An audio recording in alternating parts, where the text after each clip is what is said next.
Hey guys what's up, this is C A Piyush Goyal. कैसे हैं आप सभी? I hope you all are doing really really fantastic. So भैया आज अपन कंटिन्यू करेंगे अपना chapter 3 which is risk assessment and internal control. I hope आपने जो इसका पार्ट 1 है वो देख लिया होगा अब तक। Part 1 is really important. Sequence में ही चलना, ऐसा बिल्कुल मत करना कि कुछ हम मिस आउट कर दें। ठीक है, ऐसा बिल्कुल मत करना, बिकॉज हर एक चैप्टर जो मैं करवा रहा हूँ, हर एक पार्ट जो मैं डाल रहा हूँ सीक्वेंस वाइज डाल रहा हूँ एंड उसी सीक्वेंस में डाल रहा हूँ जिससे तुम्हें ईजी लगेगा समझने में भी। एंड अगर मैं इस चैप्टर की बात करूँ स्पेसिफिकली गाइज, तो ये चैप्टर का जो पार्ट 1 है उस पार्ट 1 में मैंने बेसिक टर्म समझाई हैं, कुछ इंपॉर्टेंट कॉन्सेप्ट्स डिस्कस किए हैं। लाइक मिस स्टेटमेंट क्या होती है, अच्छा मटेरियल मिस स्टेटमेंट क्या होती है, what do mean bye risk assessment, तुम्हारा जो चैप्टर है रिस्क असेसमेंट इसका मतलब क्या है इस पूरे के पूरे चैप्टर का, इंटरनल कंट्रोल क्या है। तुम्हारे ये दो टर्म्स हैं, रिस्क असेसमेंट, इंटरनल कंट्रोल। मैं दोनों टर्म्स को डिस्कस कर चुका हूँ पार्ट 1 में। सो गाइज प्लीज़ एक तो लैग मत करो, डेली बेसिस पर लेक्चर को देखते रहो। सेकेंड थिंग,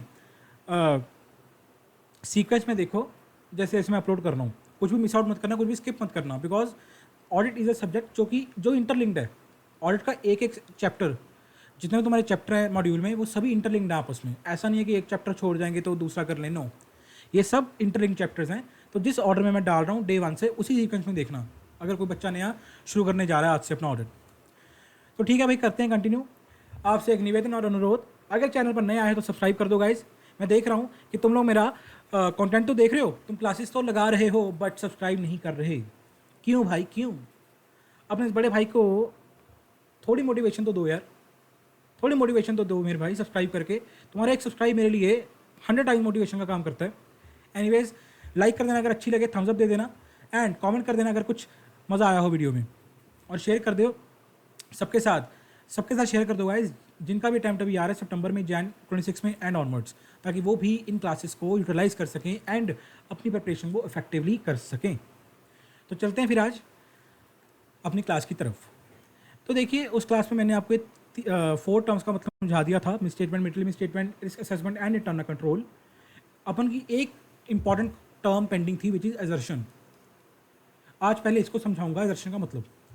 अब देखो यार, तुम्हारा जो एजर्शन का ये वर्ड एजर्शन, इस वर्ड का मतलब तुम्हारा जो चैप्टर 3 है स्टडी मैट में, उसमें कहीं भी नहीं दिया गया। एजर्शन का मतलब तुम्हारे स्टडी इस चैप्टर में, चैप्टर 3 में कहीं भी नहीं दिया गया। इसकी जो डेफिनेशन है, इसका जो मीनिंग है, वो तुम्हारे स्टडी मैट के चैप्टर 5 में दिया गया। ये देखो, डेफिनेशन ऑफ एजर्शन चैप्टर 5 में दी गई है तुम्हारे। तो पहले मैं तुम्हें चैप्टर 5 में एजर्शन दूंगा कि इसका मतलब होता क्या है। ध्यान से पढ़ो, ये बहुत बहुत बहुत इंपॉर्टेंट कॉन्सेप्ट है गाइस, एजर्शन। इनफैक्ट जब तुम लोग अपनी आर्टिकलशिप के लिए इंटरव्यू में भी जाओगे ना देने, अगर किसी का मन है कि मैंने उसने ऑडिट में ही अपनी आर्टिकलशिप करनी है, तो इंटरव्यू में, ऑडिट के इंटरव्यू में बहुत डिमांडिंग क्वेश्चन है जो पूछते हैं, what do mean by assertion and assertions को बताओ। प्रैक्टिकली क्वेश्चन पूछते हैं एजर्शन के ऊपर। तो just not only for the exam perspective, but तुम्हारे रियल लाइफ में, तुम्हारे आर्टिकलशिप में, तुम्हारी जब तुम जॉब के लिए अप्लाई करोगे सीए बनने के बाद, तो ये एक ऐसा कॉन्सेप्ट है एजर्शन जो हर एक इंटरव्यूअर पूछता है। अगर तुम ऑडिट में जा रहे हो, there are much chances, 90% chances है, 90 क्या 95% चांसेस हैं। तो चलिए, एजर्शन होती क्या है भाई? It refers to the representations by management, explicit or otherwise, that are embodied in the financial statements as used by the auditor to consider the different types of potential misstatements that may occur. इसका क्या मतलब हुआ भाई? Focus करो अपने word उसके representation की तरफ। भाई रिप्रेजेंटेशन का मतलब है स्टेटमेंट्स, वो स्टेटमेंट्स जो तुम्हें मैनेजमेंट बता रहा है, या तो बता रहा है मतलब एक्सप्लिसिटली, एक्सप्लिसिट का मतलब या तो बता रहा है तुम्हें, रिटर्न में दे रहा है कि देखो जी ऐसा है, या इम्प्लिसिट मतलब वो तुम्हें बता नहीं रहा बट वो डीम्ड है, हम उसे एज्यूम कर लेंगे, उसको मान लेंगे कि ऐसा है। Embodied in the financial statements, जो फाइनेंशियल स्टेटमेंट्स में है, and are used by the auditor to consider different type of potential statements that may occur. Example से समझाता हूँ भाई मेरे कि मैं कहना क्या चाह रहा हूँ। ये ऐसे नहीं समझ आएगा, it's a typical concept. Examples, अब देखो, तुम ऑडिट करने गए किसी क्लाइंट का, ठीक है। अब तुमने उसकी बैलेंस शीट को देखा, बैलेंस शीट एज ऑन, तुमने देखा ऊपर लाइबिलिटीज़ आ रही हैं, इक्विटी एंड लाइबिलिटीज़ है, ठीक है, नीचे एसेट्स है, एसेट्स में तुमने देखा पीपी है, पीपी में तुमने देखा नॉन करंट एसेट्स हैं, और उन नॉन करंट एसेट्स में एक एसेट तुम्हारा आ रहा है बिल्डिंग, लेट्स सपोज 2 CR। अब मेरे को एक बात बताओ, तुम इस बिल्डिंग को देखा, जब तुमने इस बिल्डिंग को देखा तो तुम क्या क्या एजम्पशन अपने मन में एज्यूम कर सकते हो, तुम क्या क्या कंक्लूजन जब तुमने इस बिल्डिंग को देखा? सर फर्स्ट कंक्लूजन तुम ये निकाल सकते हैं कि भाई ये जो बिल्डिंग है, लाइक मैनेजमेंट जो क्लाइंट है वो अपनी बुक्स में इस बिल्डिंग को कैपिटलाइज करके दिखा रहा है, मतलब इसकी जो ओनरशिप है, जो इसके राइट्स हैं, वो किसके पास हैं? हमारे मैनेजमेंट या क्लाइंट के पास, हमारे क्लाइंट के। मतलब सर ये बिल्डिंग किसके नाम है? हमारे क्लाइंट के नाम है। अरे भाई हमारे क्लाइंट के बिजनेस के नाम है, तभी तो वो बिजनेस अपनी बुक्स में कैपिटलाइज कर रहा है। फर्स्ट तुम्हारी एक तो ये एजम्पशन हो गई, एजम्पशंस ओनरशिप की एजम्पशन कि हम assume कर रहे हैं कि भाई ऑब्वियसली जब बंदा बुक्स में दिखा रहा है तो ये बिल्डिंग किसके नाम होगी? उसी के नाम होगी। ठीक है, दूसरी एजम्पशन क्या ले रहे हो? सर दूसरी एजम्पशन हम ये ले सकते हैं कि ये देखो ये 2 करोड़ के ऊपर दिखा रहे हैं कि बिल्डिंग की जो वैल्यू है वो कितने की है? 2 CR की है। मतलब अगर मैनेजमेंट 2 करोड़ पे दिखा रही है तो ये 2 करोड़ की वैल्यू जो है, क्या वो करेक्ट है या इनकरेक्ट है? करेक्ट ही होनी, करेक्ट होगी, बिल्कुल करेक्ट होगी। हम यही जूम करके चलेंगे। हम ऑडिट करते हैं कि अगर कुछ गलती मिले तो उसको देख लें कि क्या सही है गलत, बट हम ऐसा तो नहीं मान के चलते ना कि जो जो वैल्यूज़ आ रही हैं बैलेंस शीट में या फिगर्स आ रही हैं P&L में सब कुछ आ रहा है वो गलत ही है। ध्यान रखना कि मैंने डे 1 से तुम कह रहा हूँ कि हम करते हैं to check whether to check any mistake और एरर, बट इस तरह ऑडिट नहीं करते कि फ्रॉड मिलेगा ही मिलेगा, ये गलती मिलेगी। ठीक है, गलती मिल गई वो अलग बात है। मतलब इसकी जो मेजरमेंट है, वैल्यूएशन है, अमाउंट है, जो वैल्यू है इसकी 2 करोड़, वो सही है, बिल्कुल बिल्कुल सही। सर दूसरी बात, जितनी भी इनके पास बिल्डिंग है, जितनी भी इनके पास बिल्डिंग्स आ रही हैं, एक है बिल्डिंग है, 2 बिल्डिंग है, 2 ऑफिस हैं, 3 ऑफिस हैं, फैक्ट्री है, वो सब इन्होंने इंक्लूड कर दी इस बिल्डिंग में। वो सब की सब इस बिल्डिंग में आ रही हैं। ठीक है ना, मतलब टोटल ये बिल्डिंग का एक अकाउंट है जिसमें जितनी भी बिल्डिंग्स हैं उनकी सबकी अकाउंटिंग ट्रीटमेंट इस बिल्डिंग के अकाउंट में होती है। ऑफिस 2 ऑफिस है, 3 ऑफिस है, फैक्ट्री है, सबकी बिल्डिंग है, मतलब ये कंप्लीट है, इसमें कुछ मिसिंग नहीं है, इसमें कुछ मिसिंग नहीं है। फोर्थ तुम क्या चीज़ एज्यूम कर सकते हो कि भाई अगर बंदा बिल्डिंग अपनी बुक्स में दिखा रहा है तो ये कोई फेक बिल्डिंग नहीं है, मतलब वो बिल्डिंग एग्जिस्ट करती है, वो एक्चुअल में बिल्डिंग है, वो बिल्डिंग एक्चुअल में है सर। वो कोई फेक बिल्डिंग नहीं है कि ऐसी मेरा मन किया मैंने 2 करोड़ की बिल्डिंग दिखा दी ताकि मैं एसेट्स को अपने मैनिपुलेट करना स्टार्ट कर दूँ। वो तो जब ऑडिट करेंगे तब पता लगेगा कि क्या ऐसा कुछ है, इस तरह का कुछ केस है नहीं है। बट एजम्पशन क्या लोगे तुम लोग कि भाई बिल्डिंग दिखा रहे हैं इसका मतलब बिल्डिंग वो एग्जिस्ट करती है, तभी बिल्डिंग बुक्स में दिखा रहे हैं भाई, विच इज़ एग्जिस्टेंस, कि वो बिल्डिंग वो एसेट वो फिक्स्ड एसेट एग्जिस्ट करता है। ऐसा नहीं है कि वो जाली है, बोगस है, फेक है वो, नो।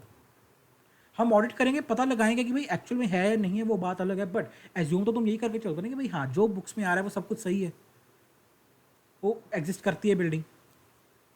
एंड उसके बाद एंड में कि भाई जैसा हमारा एप्लीकेबल FRF कहता है, लाइक कंपनी के केस में हमारा कंपनी एक्ट कहता है कि ये डिस्क्लोजर दो आप PP के केस में, अगर आपको अपने जो भी आपके फिगर हैं उनके केस में आपको ये डिस्क्लोजर देना पड़ेगा कि ओपनिंग WDV इतनी थी, डेप्रिसिएशन इतनी थी, रेट इतना था डेप्रिसिएशन का, क्लोजिंग WDV इतनी थी, एंड सो ऑन, जो जो भी डिस्क्लोजर्स होते हैं अपन के। तो यानी कि जो डिस्क्लोजर हैं वो भी करेक्ट दिए पड़े हैं मैनेजमेंट ने, एज पर मैनेजमेंट ने दिए होंगे डिस्क्लोजर्स।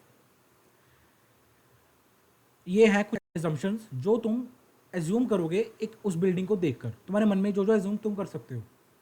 एंड तुम खुद सोचो, मैंने इस तरह की कोई चीज़ तो लिखी भी नहीं है जो हाइपोथेटिकल एजम्पशन लगा रहे हैं हम।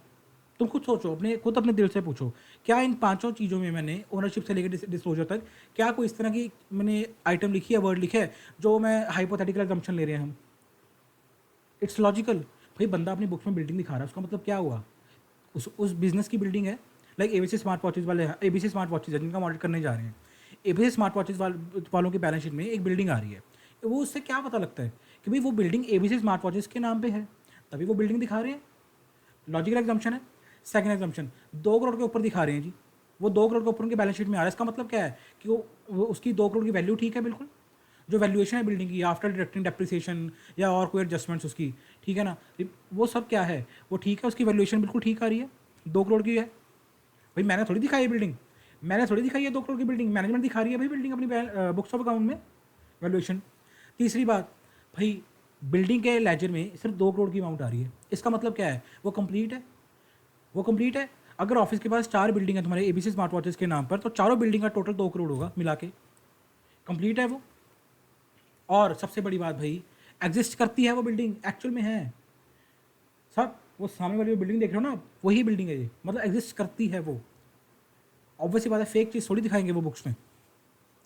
और डिस्क्लोजर कि भाई जो अकाउंटेंट हैं जिन्होंने फाइनेंशियल स्टेटमेंट्स को प्रिपेयर किया है, बिकॉज हम तो ऑडिटर हैं, डे 1 में मैंने क्या पढ़ाया था? Preparation of accounts, preparation of financial statements की रिस्पॉन्सिबिलिटी किसकी है? क्लाइंट की है, मैनेजमेंट की है, अपन की नहीं है। अपन की रिस्पॉन्सिबिलिटी मेरे भाई क्या है? ऑडिट करना अकेला। अपन ऑडिट करेगा, ऑडिट, राइट। अपन अब बड़ा हो चुका, अब सीए फाउंडेशन से अपन निकल चुका। जो प्रिपरेशन करनी थी फाइनेंशियल स्टेटमेंट्स की, सीए फाउंडेशन में हम कर चुके। अपन अब बड़ा हो चुका, अपन अब ऑडिट करेगा, ऑडिट। बातों ही बातों में तुम लोगों को मैंने एजर्शंस क्या करवा दी? कवर। यही है एजर्शंस मेरे भाई, जो मैंने तुम्हारे स्क्रीन के ऊपर लिखी पड़ी हैं, आंखें स्क्रीन की तरफ और कान मेरी आवाज़ की तरफ। Ownership, valuation, completeness, existence and disclosure, यही है एजर्शंस। ये है तुम्हारी बैलेंस शीट की एजर्शंस। मतलब ये क्या है एजर्शंस? माने तो स्टेटमेंट्स जो मैनेजमेंट तुम्हें बता रही है। स्टेटमेंट्स कब हो जाएंगी वो? अब डेफिनेशन पे चलो, दोबारा डेफिनेशन पर चलो। या it refers to the representation by the management. जो स्टेटमेंट्स तुम्हें मैनेजमेंट दे रही है, स्टेटमेंट्स बाय मैनेजमेंट का मतलब या तो एक्सप्लिसिटली दे रही है, तुम्हें बता रही है कि सीए साहब, ऑडिटर साहब, ये हमारी बिल्डिंग है, जितना बिल्डिंग की वैल्यू है कंप्लीट है, 2 करोड़ की वैल्यूएशन है वो भी ठीक है, डिस्क्लोजर हमने कर दिए, एग्जिस्ट बिल्कुल करती है, वो सामने वाली बिल्डिंग हमारी ही तो है, एंड सो ऑन, राइट। और अदरवाइज मतलब इम्प्लिसिटली, मतलब हम एज्यूम कर रहे हैं, हम एजम्पशन ले रहे हैं। और जो भी मेरी एजम्पशन है तुम खुद देखो, वो लॉजिकल एजम्पशन है, हाइपोथेटिकल एजम्पशन तो मेरे भाई हमने नहीं ली, राइट। और implicitly embodied in the financial statements, मतलब जो आइटम्स एम्बॉडेड हैं, जो items included in the financial statements. Building क्या है? फाइनेंशियल स्टेटमेंट्स का पार्ट ही तो है, बैलेंस शीट का। सबसे पहले तुम लोगों को मैंने यही तो समझाया था कि भाई तुम लोग ऑडिट करने गए, तुमने क्या देखा? बैलेंस शीट देखी, इक्विटी लायबिलिटीज देखा, एसेट्स देखा, उसमें पीपी देखा, उसमें नॉन करंट एसेट्स देखा, उसमें बिल्डिंग को देखा। फाइनेंशियल स्टेटमेंट्स का पार्ट है सर। कहाँ गई डेफिनेशन? ये रही। And used by the auditor to consider different type of operational statements that may occur. भाई हम चैप्टर क्या पढ़ रहे हैं? Risk assessment. अब एजर्शन, इन एजम्पशंस का जो मैं तुम्हें बता के आया हूँ, इन एजर्शंस का ऑडिटर क्या करेगा? यूज करेगा, so as to identify different type of potential statements that may occur. अब मेरी बात सुनो, तुम रिस्क असेसमेंट कर रहे हो, तुम एज्यूम करके ये चल रहे हो कि भाई जो बिल्डिंग है वो ओनरशिप उसकी क्लाइंट के पास है, एग्जिस्ट करती है वो बिल्डिंग, डिस्क्लोजर ठीक है उसका, वैल्यूएशन उसकी ठीक है बिल्कुल, एंड सो ऑन, ठीक है। बट ये तो भी हो सकता है कि भाई वो एजम्पशन तुम्हारी गलत हो। एजम्पशन गलत नहीं है, मतलब एजम्पशन गलत नहीं है, एजम्पशन ठीक है हमारी। आई मीन से क्या पता वो ऐसा ना हो, क्या पता वो बिल्डिंग एग्जिस्ट करती ना हो, दैट इज़ फ्रॉड का केस हो, जानबूझ के एसेट्स को विंडो ड्रेसिंग की हुई है, एसेट्स को ज़्यादा बढ़ा चढ़ा के दिखाने के लिए उन्होंने जाली बिल्डिंग दिखा दी, फेक बिल्डिंग दिखा दी। अच्छा, क्या पता वो बिल्डिंग कंप्लीट ना हो, लाइक 4 बिल्डिंग हैं ऑफिस के नाम पे, उन्होंने 3 बिल्डिंग दिखाई गई हैं। अच्छा, क्या पता उस बिल्डिंग की जो वैल्यू है वो 2 करोड़ ना हो, उस बिल्डिंग की वैल्यू 50 लाख की हो, जानबूझकर इन्फ्लेट किया हुआ वैल्यू को, ताकि फाइनेंशियल पोजीशन को हम अच्छा दिखा सकें स्टेक होल्डर्स को, शेयर होल्डर्स को। अच्छा, क्या पता जैसा कंपनी में लिखा हुआ कि इस तरह डिस्क्लोज करो आप अपने फिक्स एसेट्स को, इस तरह डिस्क्लोज करो आप डेप्रिसिएशन को, बिल्डिंग को, क्या पता उस तरह के डिस्क्लोजर ना दिए गए हों, ये भी तो भी हो सकता है। तो ऑडिटर क्या करेगा? इन एजर्शंस को यूज़ कर रहा है so as to identify any potential statement, कि ये तो भी हो सकता है उसने ना दिखाया हो बिल्डिंग, वो बिल्डिंग फेक हो, उसने डिस्क्लोजर अच्छी तरह नहीं दिखाई, वैल्यूएशन गलत हो, वो बिल्डिंग एग्जिस्ट नहीं करती, वो बिल्डिंग की ओनरशिप इनके नाम नहीं है, एंड सो ऑन। तो एजम्पशंस क्या होती हैं? एजम्पशंस या यू कैन से स्टेटमेंट्स और assumptions which are made by the management, ठीक है। या तो मैनेजमेंट तुम्हें खुद बताएगी एक्सप्लिसिटली, या तो मैं जूम कर लोगे अदरवाइज इम्प्लिसिटली। आई होप तुम लोगों को इस दर्शन का मतलब समझ आया होगा। ये तो देखो जो मैंने तुम्हें दिखाई है बैलेंस शीट के दर्शन थी। सिमिलर लाइन बेसिस पे हमारे पास प्रॉफिट एंड लॉस अकाउंट के दर्शन होती हैं। अब मैं तुम्हें थोड़ा एक बार गो थ्रू करवा देता हूँ। ये देखो, जितना देखो रेलेवेंट है इस चैप्टर के लिए हम उतना ही रेलेवेंट डिस्कस करेंगे। बाकी हम जब चैप्टर 5 करेंगे तो मैं तुम्हें एक बार फिर से गो थ्रू करवा दूंगा एजर्शन वाले टॉपिक को, राइट। अब देखो, ये है बैलेंस शीट का एजर्शन सर। क्या एग्जिस्टेंस मैं डिस्कस कर चुका हूँ ऑलरेडी। कंप्लीटनेस, कंप्लीट है, जितनी बिल्डिंग है सब दिखा दी। वैल्यूएशन, कट ऑफ बताता हूँ, रुक जाओ। वैल्यूएशन 2 करोड़ की वैल्यू है सर, 2 करोड़ की ही वैल्यू है। राइट्स एंड ऑब्लिगेशंस, ये ओनरशिप जो तुम्हें बताई थी ना मैंने, ओनरशिप, ये वो है ओनरशिप। राइट मतलब मेरा राइट है इस बिल्डिंग के ऊपर, ये बिल्डिंग मेरी है, मेरा राइट है इसके ऊपर। ऑब्लिगेशन यूज़ करेंगे लाइबिलिटीज़ के लिए। अगर लाइक तुम बैलेंस शीट में देखो क्रेडिटर्स आ रहे हैं तुम्हारे, ये एक्सपेंसेस पेबल आ रहे हैं, उसका मतलब क्या है? या लोन एंड एडवांसेस, लोन्स आ रहे हैं, अनसिक्योर्ड लोन्स आ रहे हैं, उसका मतलब क्या है? तुम्हारी ऑब्लिगेशन है। लाइबिलिटी साइड पे लोन आ रहा है, इसका मतलब क्या है? तुम्हारी ऑब्लिगेशन पे करोगे, ठीक है। प्रेजेंटेशन डिस्क्लोजर में ऑलरेडी कवर कर चुका हूँ कि इसको सही किया नहीं किया। कट ऑफ, कट ऑफ का मतलब क्या है मेरे भाई?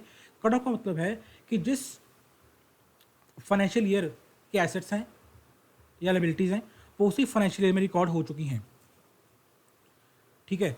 मतलब अगर मैंने इस साल ये बिल्डिंग परचेज़ की है, कोई बिल्डिंग परचेज़ की है, तो वो बिल्डिंग मैंने इसी साल रिकॉर्ड कर ली, मैं उसको नेक्स्ट ईयर नहीं रिकॉर्ड कर रहा। अगर कोई मैंने परचेज़ किया और उसका क्रेडिटर है, इस साल परचेज़ किया, तो वो इसी साल की बुक्स ऑफ अकाउंट में रिकॉर्ड करूँगा, नेक्स्ट ईयर की बुक्स में नहीं आएगा वो। कट ऑफ मतलब पीरियडिसिटी यू कैन से, कि जिस पीरियड के खर्चे, जिस पीरियड के एसेट्स लायबिलिटीज़ हैं उसी पीरियड में हम उसको रिकॉर्ड भी कर रहे हैं। आई होप समझ आ गई होंगी बैलेंस शीट के एग्जर्शंस, ठीक है। वही एग्जर्शन जो तुम लोगों को बता के आया हूँ। Same is income statement assertion. Income statement माने तो P&L, profit and loss account. Occurrence, भाई मेरे अक्रेंस का मतलब क्या है? ये यू कैन से एग्जिस्टेंस। जो बैलेंस शीट की एग्जिस्टेंस एग्जर्शन थी ना, वो P&L में बन जाएगी अक्रेंस। क्यों सर इसके अक्रेंस क्यों लिखते हैं, एग्जिस्टेंस क्यों नहीं लिखते? मेरी बात सुन मेरे भाई, एक तो एग्जिस्टेंस का मतलब क्या होता है? कोई चीज़ एग्जिस्ट करती है, कोई चीज़ है, इस दुनिया में है, एग्जिस्ट करती है। बैलेंस शीट की जो हमारी एसेट्स हैं या लाइबिलिटीज़ हैं वो क्या करती हैं? As on date. हम बैलेंस शीट क्या बनाते हैं? एज ऑन डेट बनाते हैं कि साहब एज ऑन डेट, इस दिन तक ये हमारे सारे एसेट्स हैं, इतनी हमारी लाइबिलिटीज़ हैं। But profit and loss account किसके लिए बनता है? इनकम स्टेटमेंट किसके लिए बनती है? फॉर द ईयर, कि इस ईयर में ये हमारे एक्सपेंसेस हुए, ये हमारी इनकम हुई। तो जब तुम P&L में कोई रेवेन्यू नेचर की आइटम देख रहे हो, यानी कि इनकम आइटम देख रहे हो या एक्सपेंस देख रहे हो, उसका मतलब अक्रेंस, कि अगर मैं दिखा रहा हूँ कि मेरे इस साल मैंने परचेज़ की 100 करोड़ की, तो वो अक्रेंस हुई कि हाँ वो एक्टिविटी, वो खर्चा अक्कर हुआ है कि हाँ मैंने परचेज़ की। अगर मैं दिखा रहा हूँ भाई कि मेरे पास इंटरेस्ट इनकम आ रही है ऑन लोन्स अपने P&L में, तो वो अक्कर हुई आइटम। ये ऐसे नहीं है कि आ गई, वो एक्चुअल में अक्कर हुई। मतलब एक्चुअल में मैंने इंटरेस्ट कमाया है लोन के ऊपर, मैंने लोन दिया हुआ है उसके ऊपर एक्चुअली इंटरेस्ट कमाया है, वो अक्रेंस हुई। आई होप समझ आया होगा तुम लोगों को अक्रेंस का मतलब भी। बस बैलेंस शीट में जैसे एग्जिस्टेंस होती है, सिमिलर बेसिस पे P&L में अक्रेंस होती है। रीज़न मैंने आपको बता दिया क्यों। Completeness same as balance sheet, cut off same as balance sheet, measurement माने तो वैल्यूएशन, कि अगर मैं दिखा रहा हूँ भाई कि मैंने सैलरीज पे की हैं अपने इस साल में 200 करोड़ की, तो वो 200 करोड़ की जो मेजरमेंट है, जो उसकी वैल्यू है, वो एक्चुअली में 200 करोड़ है। ऐसा नहीं है कि मैंने झूठ मूठ का दिखा दिया 200 करोड़। हम मान के यही चलेंगे कि वो एक्चुअल में सैलरीज बंदे ने 200 करोड़ की पे की हैं। वो तो अब पता लगेगा जब ऑडिट करेंगे, तो बाद में पता लगेगा कि एक्चुअल में है या नहीं है। बट एज्यूम हम यही करके चलेंगे कि बंदा अगर दिखा रहा है 200 करोड़ की बुक्स में, तो वो मेजरमेंट उसकी ठीक है, एक्चुअल में 200 करोड़ है। डिस्क्लोजर यू ऑलरेडी नो, जैसे मैंने बैलेंस शीट के केस में बताया। तो भाई ये मैंने तुम्हारी कवर करवा दी है एग्जर्शंस। आई होप तुम लोगों को समझ आया होगा एग्जर्शंस का मतलब।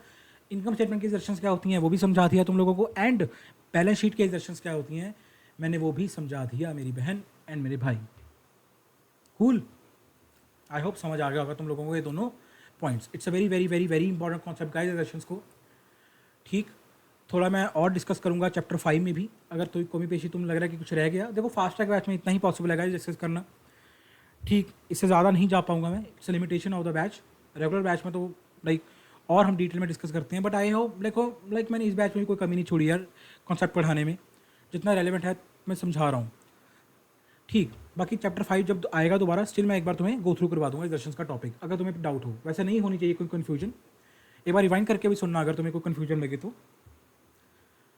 चलते हैं अपन अपने नेक्स्ट क्वेश्चन की तरफ। अब चैप्टर की तरफ, क्वेश्चन क्या, क्वेश्चन तो बाद में करेंगे, चैप्टर तो कर लें पहले। तो गाइस कॉन्सेप्ट्स मैंने आपको सभी करवा दिए, एज लास्ट कॉन्सेप्ट था वो भी मैंने डिस्कस करवा दिया। आई होप अब आप लोगों को जो ये जो कॉन्सेप्ट्स हैं इन टर्म्स का मतलब समझ आ गया होगा कि what do mean bye misstatement, कि भैया मिसस्टेटमेंट होती क्या है। याद है एसीपी दिया, amount, classification, presentation and disclosure. याद रखना भाई एसीपी दिया। मटेरियल मिसस्टेटमेंट किसे कहते हैं हम? जो इंपॉर्टेंट हो, जो किसी यूजर के डिसीजन को चेंज कर सके, वो होती है material misstatement. Risk assessment, risk को असेस करना, क्यों कर रहे हैं रिस्क को असेस हम? So that we can identify what are more risky areas and what are less risky areas, so that accordingly we can plan our nature, timing and extent of audit procedures to perform. क्योंकि भाई हमारे पास इतना time नहीं है, हम वेले नहीं है, हम इतने वेले नहीं हैं सर, हमारे पास इतने ऑडिट्स हैं, इतने क्लाइंट्स हैं कि हम डिटेल में चेक करें। नहीं, हम ऐसा नहीं करेंगे, हम सैम्पलिंग लगाएंगे, हम टेस्टिंग सैम्पल बेसिस पे करेंगे। अगर 100 इनवॉइस है तो उसमें 10 इनवॉइस चेक करके अपना देख लेंगे कि हाँ यार ठीक है, नहीं। तभी रिस्क असेसमेंट करते हैं कि उन एरियाज को आइडेंटिफाई कर सकें जिनमें chances of error, chances of material statement ज़्यादा हैं, ताकि उनके ऊपर अपना नेचर, टाइमिंग एंड स्टैंड, उनके ऊपर अपना टीम का फोकस, उनके ऊपर अपने एफर्ट्स ज़्यादा लगा सकें। इंटरनल कंट्रोल, मिस स्टेटमेंट्स ना हो तभी तो इंटरनल कंट्रोल लगाती है ऑर्गेनाइजेशन।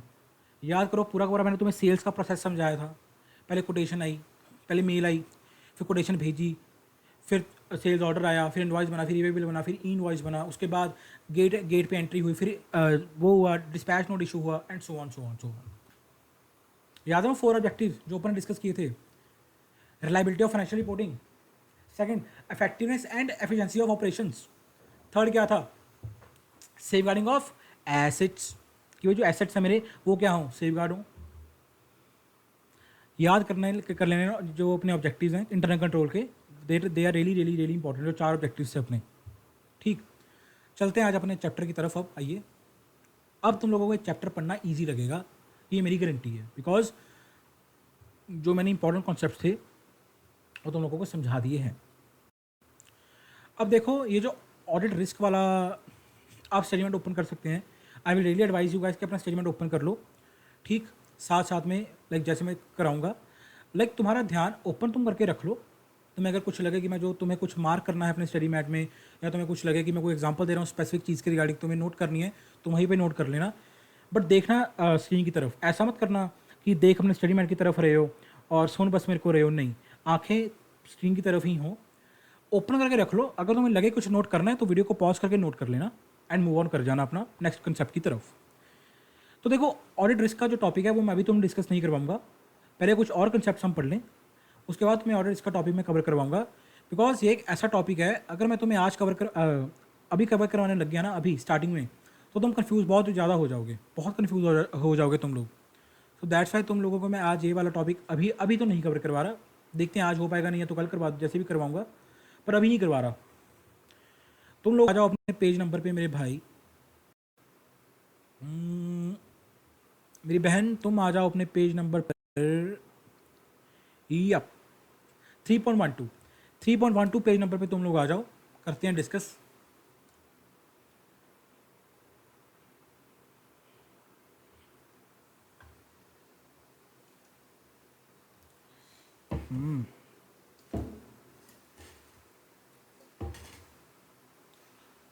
आइए 3.12 पेज नंबर पे देखो, तुम्हारा है 1.6,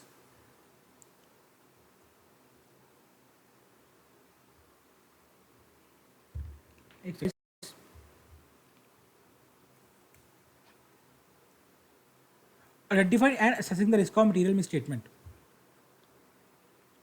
एसए 315 315 एसए। एसए माने तो स्टैंडर्ड्स ऑन ऑडिटिंग, अच्छी तरह तुम लोगों को अब तो पता है।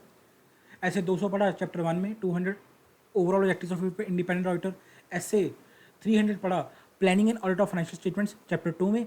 एंड तुम्हारे इस चैप्टर में, चैप्टर 3 में, तो हम पढ़ने जा रहे हैं अपना पहला एसे, एसे 315, that is identifying and assessing the risk of material misstatement through understanding the entity and its environment. Wow, क्या मतलब है सर, क्या क्या गए, हमें नहीं समझ आया। भाई सिंपल है, ऐसे 315 तुम्हें क्या कहते हैं कि भाई auditor, a auditor soon soon soon soon soon soon auditor soon, audit करने जाएगा ना तो सबसे पहले क्या करना? आइडेंटिफाई एंड असेस करना, किसको? रिस्क ऑफ मटेरियल मिसस्टेटमेंट को। Through understand the entity and its environment. अब भाई तुम रिस्क ऑफ मटेरियल स्टेटमेंट किस तरह आइडेंटिफाई करोगे, किस तरह असेस करोगे? ऑब्वियसली की बात है भाई, एंटिटी के बिजनेस को समझ कर। एंटिटी एंड इट्स इन्वायरमेंट का मतलब एंटिटी का जो बिजनेस है उसको, एंटिटी का जो बिजनेस है, जो उसकी फाइनेंशियल स्टेटमेंट्स हैं उनको समझ, उनको तुम लोगे, एक उनकी अंडरस्टैंडिंग लोगे, तभी तो तुम्हें पता लगेगा कि यार इस एरिया में रिस्क ज़्यादा है, इस एरिया में रिस्क कम है, इस एरिया में चांसेस हो सकते हैं कि एसी भी दिया हमें मिले और वो भी मटेरियल वाला, इसमें चांसेस है कि ना मिले। तो इसका मतलब क्या है तुम्हारे ऐसे का कि भाई तुम लोग सबसे पहले क्या करेगा ऑडिटर, आइडेंटिफाई कर रोमम अपना रिस्क मटेरियल स्टेटमेंट को।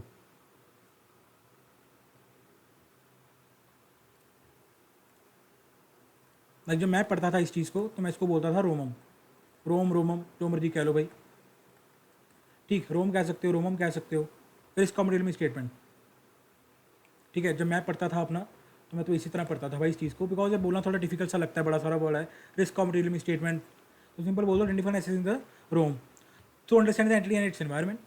एक तरह की शॉर्ट फॉर्म लगा लो तुम लोग इस चीज़ की, ROMM। ठीक,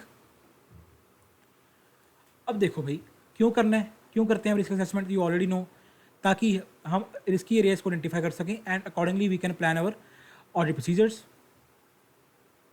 ठीक है, ये तुम लोग एक बार गो थ्रू कर लेना, जो मैंने बताया वही चीज़ है, वही लिखा हुआ है कि देखो वेदर ड्यू टू फ्रॉड और एरर, हमें फ़र्क नहीं पड़ता सर ये misstatement due to fraud है, जानबूझ के की गई है, या एरर गलत मिस्टेक हो गई।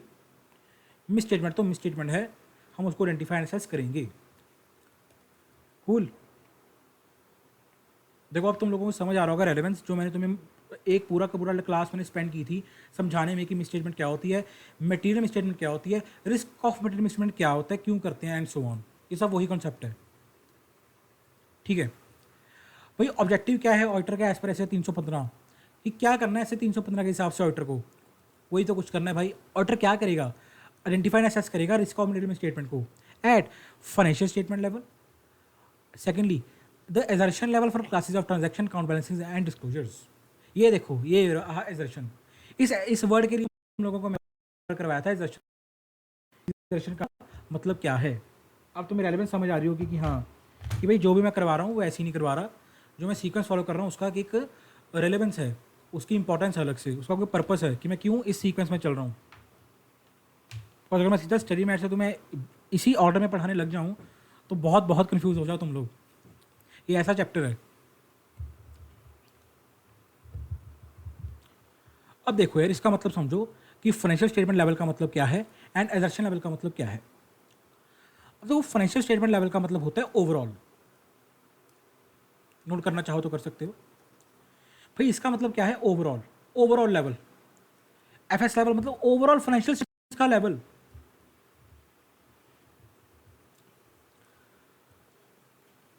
मतलब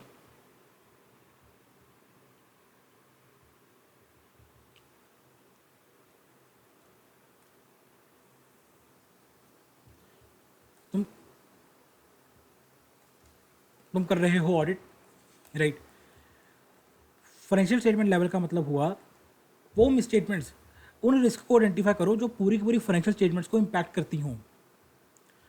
सपोज तुमने, मैं टी शेप P&L बना रहा हूँ अभी फॉर द कन्वीनियंस तुम्हें समझाने के लिए,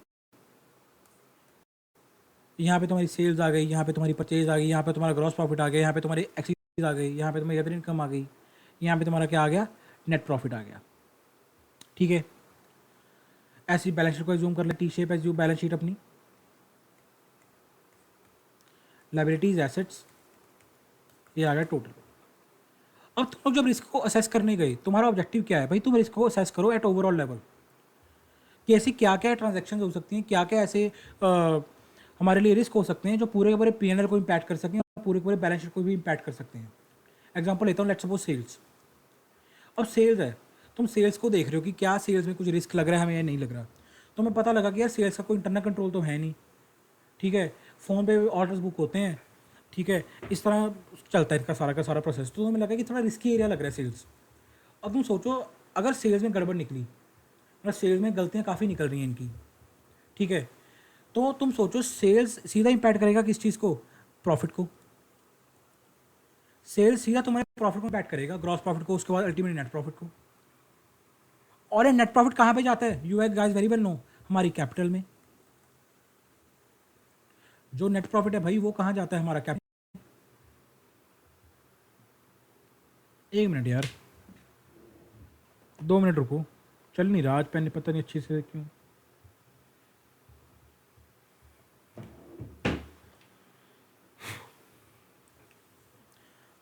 तुम लोगों को अच्छी तरह पता है कि भाई नेट प्रॉफिट कहाँ जाएगा, कैपिटल में जाएगा।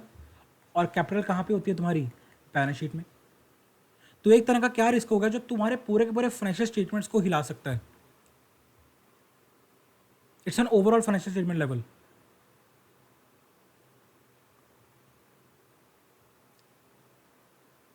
आई होप समझ आएगा तुम लोगों को ये वाला पॉइंट।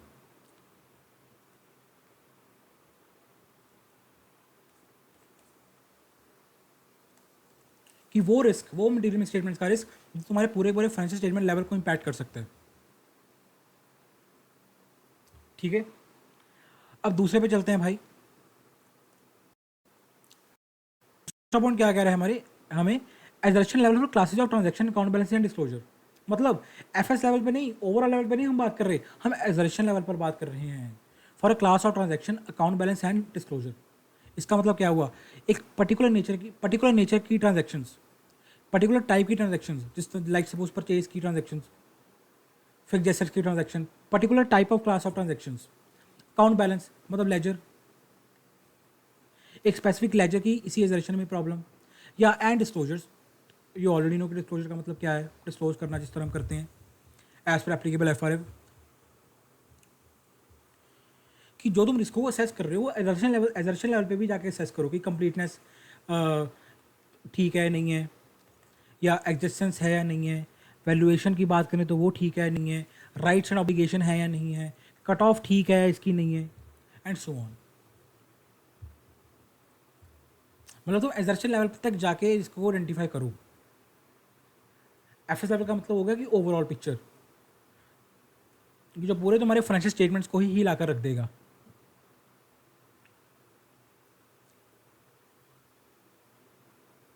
अब सपोज एग्जांपल लेता हूँ, एक्सपेंसेस के एग्जांपल ले लो। लेट्स सपोज तुम लगा लो रेंट लगा लो, रेंट लगा लो। लाइक तुम्हारा क्लाइंट का जो ऑफिस की बिल्डिंग है वो रेंट पे है। तुम्हारा क्लाइंट हर मंथ उसको 5 लाख रुपए का रेंट देता है लैंडलॉर्ड को, जो तुम्हारा क्लाइंट है जिसका तुम ऑडिट करने गए हो। ठीक है, अब भाई लेट्स सपोज तुमने देखा कि नेक्स्ट ईयर का रेंट इस साल उसने रिकॉर्ड कर लिया, नेक्स्ट ईयर का रेंट इसी साल उसने एक्सपेंस बना के रख दिया, तो वो एक चीज़ गलत होगी, बिकॉज तुम्हारी कट ऑफ में दिक्कत आ गई भाई। जिस जिस साल का खर्चा है, जिस साल की इनकम है, उसी साल में रिकॉर्ड करना है ना तुमने। एप्रोप्रिएट अकाउंटिंग पीरियड में रिकॉर्ड करो कट ऑफ। तुम तो नेक्स्ट ईयर का रेंट भी इस साल रिकॉर्ड कर रहे हो, तो वो तुम्हारी एजर्शन क्या होगी, इम्पैक्ट होगी। कट ऑफ एजर्शन तुम्हारी क्या होगी, इम्पैक्ट होगी। ठीक है, एक और चीज़ लगा सकते हो। हमने देखा कि भी जो रेंट अग्रीमेंट है वो बीच में ही टर्मिनेट हो गया था। लेट्स सपोज 4 मंथ्स बाद ही रेंट अग्रीमेंट था, टर्मिनेट कर दिया गया था। बट जो रेंट है वो उसके बाद भी 3 महीने तक बुक होता रहा। 4 महीने बाद वो रेंट अग्रीमेंट हमने टर्मिनेट कर दिया था। बट जब तूने बुक्स में देखा 3 महीने 3 महीने का और रेंट भी तुम्हारी बुक्स में बुक किया गया है, यानी कि ये भाई 3 महीने का रेंट कैसे बुक कर दिया तुमने बुक्स में, क्योंकि वो रेंट तो अक्कर ही नहीं हुआ, अक्रेंस ही नहीं हुई उस रेंट की। तो जब अग्रीमेंट टर्मिनेट कर दिया उसका मतलब क्या हो गया कि हम रेंट नहीं पे करेंगे, हम प्रॉपर्टी को वेकेट कर रहे हैं। स्टिल तुम्हारी बुक्स में बुक कर रहे हो, मतलब जब अक्रेंस ही नहीं हुई तुम्हारे उस स्पेसिफिक एक्सपेंस की, ठीक है, तुम किस तरह बुक कर रहे हो। तो ये होगा तुम्हारा एजर्शन लेवल तक का रिस्क, कि एजर्शन लेवल एक पर्टिकुलर क्लास ऑफ ट्रांजैक्शन और अकाउंट बैलेंस। देखो रेंट हमारा क्या हो गया, इसमें अकाउंट बैलेंस हो गया। एजर्शन लेवल तुम्हें समझ ही आ गया, कट ऑफ और अक्रेंस की मैंने एग्जांपल लिए इस केस में, and so on. I hope तुम लोगों को अच्छी तरह समझ आ गया होगा इस कॉन्सेप्ट का मतलब भी। Cool cool.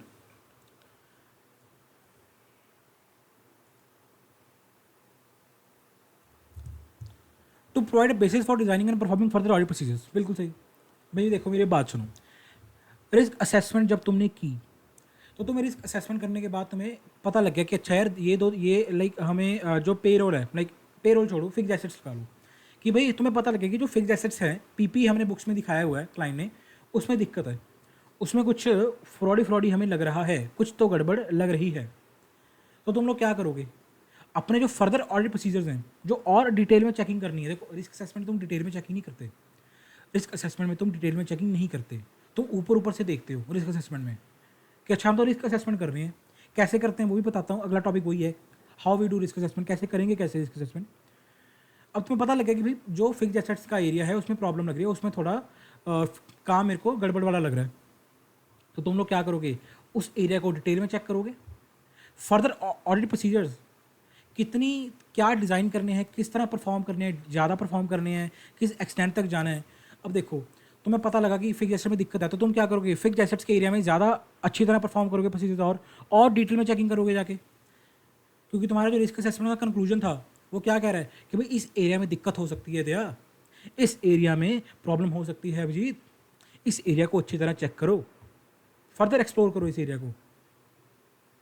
एंड वही अगर कोई और एरिया लगा लो, लाइक तुमने सेल देखा, तुमने देखा कि सेल्स का तो भाई सारा का सारा काम बड़ा फुल प्रूफ है, अच्छा तरह प्रोसेस बना हुआ है, हर चीज़ डॉक्यूमेंटेड है, हर चीज़ थ्रू रिटन कम्युनिकेशन हो रही है, इंटरनल कंट्रोल बड़े स्ट्रॉन्ग है, तो इट्स परफेक्ट, उसमें तुम कम चेकिंग करोगे एंड सो ऑन। मतलब रिस्क असेसमेंट तुम्हें इट प्रोवाइड्स अ बेसिस कि अगर ज़्यादा तुम्हारे कंक्लूजन कह रहे हैं कि रिस्की एरिया, तो तुम ज़्यादा चेकिंग करोगे फर्दर ऑडिट प्रोसीजर्स में, ठीक है। अगर तुम्हें लग रहा है कि ठीक है ज़्यादा रिस्क नहीं है, तो तुम अपने जो फर्दर इसके बाद ऑडिट प्रोसीजर लगाओगे उसमें तुम कम चेकिंग कर लोगे, ठीक। For the purpose of identifying and assessing the risk of delivery statement the auditor shall, अब देखो घूम फिरा के वही 4 पॉइंट लिखे पड़े हैं, बातें जो हम ऑलरेडी डिस्कस कर चुके हैं। क्या करोगे भाई तुम लोग, क्या करोगे? ये देखो, आइडेंटिफाई करोगे रिस्क को, कैसे करोगे? अंडरस्टैंडिंग लोगे एंटिटी एंड एनवायरनमेंट की, जो ऑलरेडी मैं तुम्हें 315 में पढ़ा के आ चुका हूँ, ठीक है। दैट टू रिस्क, कौन सा रिस्क? वही class order action, account balance and disclosure, already देखो वही चीज़ लिखी हुई है घूम फिरा के। असेस करोगे रिस्क को, अच्छा रिस्क को असेस कर लिया, इवेल्युएट करोगे कि वो पूरी की पूरी फाइनेंशियल स्टेटमेंट्स को इम्पैक्ट करने वाला रिस्क है, या वो एक पर्टिकुलर एग्जर्शन को इम्पैक्ट कर रहा है, लाइक जैसे मैंने तुम्हें एग्जांपल दी थी इन दोनों पॉइंट्स में, ए और बी में, कि वो पूरी फाइनेंशियल स्टेटमेंट्स को इम्पैक्ट कर रहा है। परवेसिवली का मतलब है impacting and large, impacting and large. तुम्हें बहुत सारे रिस्क मिल रहे, तुम्हें सेल्स में भी दिक्कत मिल गई, तुम्हें अच्छा परचेज का तुमने चेक किया, तुम्हें परचेज में भी दिक्कत मिल गई, तुम उठाने लग गई लीगल एक्सपेंसेस, तुम्हें वहाँ पे भी प्रॉब्लम मिल गई, तुमने उठाए अदर इनकम, तुम्हें वहाँ पे प्रॉब्लम मिल गई। भैया जो अकाउंट में उठा रहा हूँ, जो लेजर को उठा रहा हूँ उसमें दिक्कत मिल रही है, उसी में प्रॉब्लम मिल रही है सर। मतलब पूरी की पूरी फाइनेंशियल स्टेटमेंट्स ओवरऑल लेवल पे परवेसिव, मतलब इम्पैक्टिंग एट लार्ज, कि एट लार्ज लेवल पूरी की पूरी फाइनेंशियल स्टेटमेंट लेवल के ऊपर गलतियाँ बहुत ज़्यादा हैं। मतलब जो मैं अपने फर्दर ऑडिट प्रोसीजर लगाऊंगा, यानी कि जो डिटेल चेकिंग करूंगा, उसको मेरे को बहुत डिटेल में करना पड़ेगा, बहुत एक्सटेंसिव चेकिंग करनी पड़ेगी, बिकॉज रिस्क असेसमेंट तो हमें ये कह रहा है कि बाबू बहुत रिस्क है इस केस में।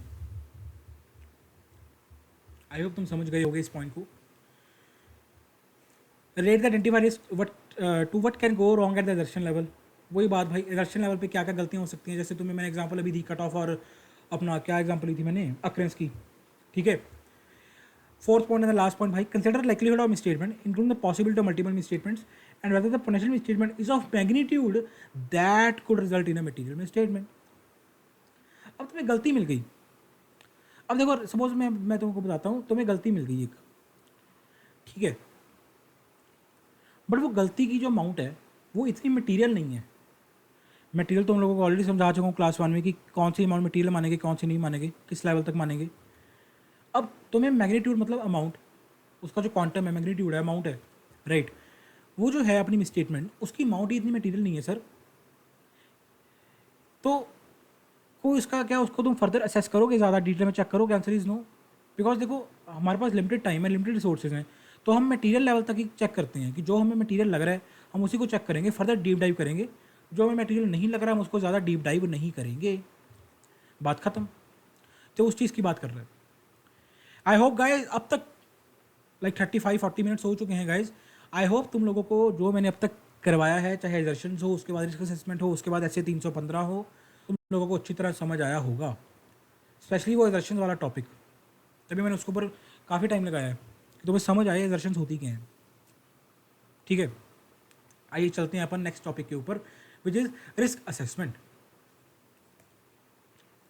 Risk assessment procedures rather I would say, क्या मतलब होगा इसका? सर हम खुद ही बता देंगे सर आपको, बताओ तुम खुद बताओ। सर देखो, रिस्क असेसमेंट का मतलब क्या है? रिस्क को असेस करना, ठीक है। और रिस्क असेसमेंट प्रोसीजर्स क्या होंगे कि हम उन रिस्क को असेस कैसे करेंगे। मतलब सर जो हम प्रोसीजर्स, क्या क्या प्रोसीजर हम लगाएंगे सो दैट हम रिस्क को असेस कर सकें। बिल्कुल सही मेरे भाई और मेरी बहनों, बिल्कुल सही। रिस्क असेसमेंट प्रोसीजर्स का मतलब क्या है, इनको मैं प्यार से बोलता हूँ RAP. RAP RAP rap.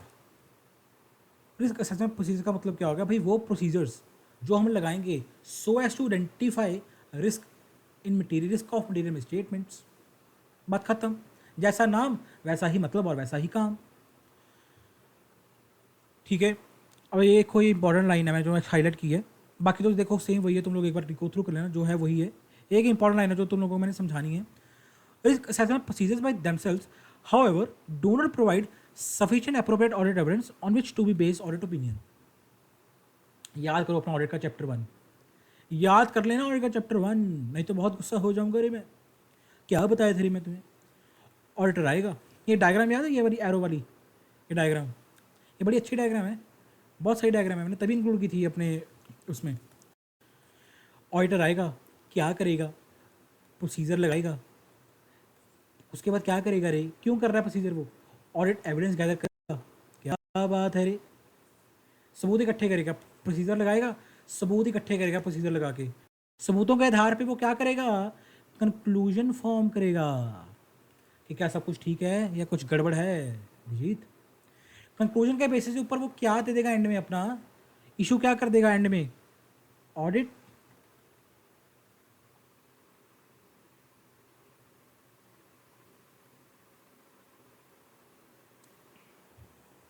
Audit opinion, वो एंड में अपना ऑडिट ओपिनियन क्या कर देगा? इशू कर देगा। आई होप तुम्हें ये डायग्राम याद होगी, ठीक है। अब वो हमें जो स्टेटमेंट है हमारी, जो मैंने अभी हाईलाइट की थी, वो ये कह रहा है कि भाई रिस्क असेसमेंट प्रोसीजर लगा रहे हो बाय देमसेल्व्स, अपने आप से ही, वो अपने आप से, that do not provide sufficient appropriate audit evidence. ये भी मैंने तुम्हें मतलब समझाया था इसका भी, चैप्टर 2 में आई थिंक, चैप्टर 2 में किया था ये, कि वो अपने आप में ऑडिट एविडेंस नहीं है on which to base audit opinion. समझ पा रहे हो इस चीज़ को? तुम ऐसा नहीं कह सकते कि देखो जी मैंने रिस्क असेसमेंट की, मैंने रिस्क असेसमेंट की, मेरे को रिस्क असेसमेंट करके ये पता लगा कि जो सेल्स का एरिया है उसमें कुछ फ्रॉडी काम लग रहा है, कुछ गलतियाँ लग रही हैं उसमें, काफ़ी गलतियाँ लग रही हैं इनफैक्ट।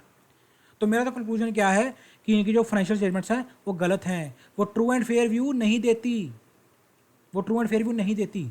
ऐसा नहीं है कि तुम अपना ओपिनियन फॉर्म कर दो रिस्क असेसमेंट के बेसिस पे, नो। रिस्क असेसमेंट सिर्फ तुम्हें गाइड करता है कि मेरे भाई ये देख, मैंने रिस्क असेसमेंट किया, उसके ये कंक्लूजन, ये उसके रिजल्ट्स निकल के आए हैं कि ये एरिया में रिस्क ज़्यादा है, इसमें कम है, इसमें चांसेस ऑफ मटेरियल स्टेटमेंट होने के चांसेस ज़्यादा हैं। तो मेरे भाई ऐसा कर, तू जो अपने फर्दर ऑडिट प्रोसीजर लगाएगा, यानी कि इसके बाद जो तू डिटेल चेकिंग करेगा, फर्दर प्रोसीजर लगाएगा, ठीक है, तो तू इस तरह कर सकता है, इनमें ज़्यादा फोकस कर लियो और इन्हीं में कम फोकस कर लियो, क्योंकि कम रिस्क लग रहा है हमें। तो भाई रिस्क असेसमेंट प्रोसीजर से तुम्हें गाइड करते हैं, they are not audit evidence जिनके ऊपर तुम अपना ओपिनियन ही फॉर्म कर डालो। ओपिनियन फॉर्म करने के लिए तुम्हें लगाने पड़ेंगे फर्दर ऑडिट प्रोसीजर, जो हम इसी चैप्टर में आगे डिटेल में पढ़ेंगे, जिसमें तुम डिटेल में चेकिंग करोगे, एक्सटेंसिव चेकिंग करोगे डिटेल में जाके। उन चेकिंग के जो कंक्लूजन निकल के आएंगे उसके बेसिस पे तुम लोग अपना ओपिनियन फॉर्म करोगे। आई होप तुम लोगों को क्लियर हो गया होगा ये वाला पॉइंट भी। It's a very important statement, ये मैंने तुमको गो थ्रू करवानी थी, जो कि मैंने करवा दी। अब देखो तुम्हारा सबसे जो मन में क्वेश्चन कब से चल रहा होगा कि यार कब से सर बोली जा रहे हैं risk assessment, risk assessment, risk assessment. अरे हमें समझ आ गया सर, रिस्क असेसमेंट का मतलब होता क्या है। कृपया हमें ये बता दीजिए कि रिस्क असेसमेंट को हम करते कैसे हैं, हम करेंगे कैसे? हम आर्टिकल शिप पे चले गए, हमें आपकी बातें तो याद आ रही हैं कि ये सर ने कहा था कि पहले रिस्क असेसमेंट करना, बट सर करें कैसे वो तो हमें सर ने बताया ही नहीं। अरे क्यों नहीं बताऊंगा, अभी बताऊंगा, देखो अभी बताऊंगा, बताऊंगा यार, अभी बताऊंगा, क्यों नहीं बताऊंगा तुम लोगों को मैं। What is included in the risk assessment procedures? ये 3 तरह के तुम्हारे प्रोसीजर हैं जो दिए गए हैं तुम्हारे स्टडी मैप में। फर्स्ट ऑफ ऑल है इंक्वायरी,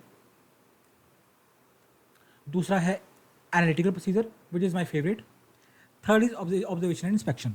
आइए डिस्कस करते हैं वन बाय वन। भाई सबसे पहले तो तुम लोग अगर तुम्हें रिस्क को असेस करना है, देखो मेरी बात सुनो, रिस्क को असेस करना है कैसे करोगे, कैसे करोगे कि किसी एरिया में रिस्क है ज़्यादा नहीं है, इस एरिया में चांसेस हैं गलती है ज़्यादा नहीं है। अब तुम तो नए बंदे हो, तुम्हें क्या पता, तुम तो बाहर के ऑडिटर आए हो, तुम थोड़ी बिजनेस कर रहे हो। तुम लोग सबसे पहले क्या कर सकते हो, इंक्वायरी कर सकते हो। One of the type of risk assessment procedure is तुम इंक्वायरी परफॉर्म कर सकते हो। इंक्वायरी का मतलब बातचीत करना। चलो यार बहुत होगी पढ़ाई, आज बातचीत करते हैं यार, छोड़ो। भाई तुम लोग गए ऑडिट के, तुम बहुत अच्छी बात बताऊंगा, तुम लोग ऑडिट करने गए क्लाइंट के प्लेस पे, बातचीत करो। तुम लोगों ने क्या किया, तुम लोग भाई जाके बैठ गए सेल्स वालों के पास, तुम लोग सेल्स डिपार्टमेंट के पास जाके बैठ गए, ठीक है। सेल डिपार्टमेंट वालों के पास तुम लोग बातचीत करने लग गए। अरे छोड़ो सर, अरे ऑर्डर तो होता ही रहेगा, हम तो बातचीत करने आए हैं। ऐसा करो कुछ थोड़ा खाने पीने का अगर हो जाता तो बढ़िया। जी जी ऑर्डर साहब, बिल्कुल बिल्कुल, क्या खाएंगे, अरे कुछ भी मंगवा लो, कुछ भी चलेगा, कुछ भी पीने को भी मंगवा लेना साथ में, बिना पिए तो हमारी बात ही नहीं बनती, आपको पता ही है ऑर्डर है। अरे बिल्कुल बिल्कुल सर, बिल्कुल बिल्कुल, jokes apart guys, jokes apart, ज़्यादा सीरियस मत ले लेना। एनीवेज तुम लोग ऑडिट करने गए, तुम लोग सेल्स डिपार्टमेंट वालों के साथ अपनी बातें कर रहे हो, बातचीत कर रहे हो, खा पी रहे हो अपना। बातों ही बातों में तुम्हारा पर्पस क्या था, इन्फॉर्मेशन को निकालवाना, इन्फॉर्मेशन को गैदर करना।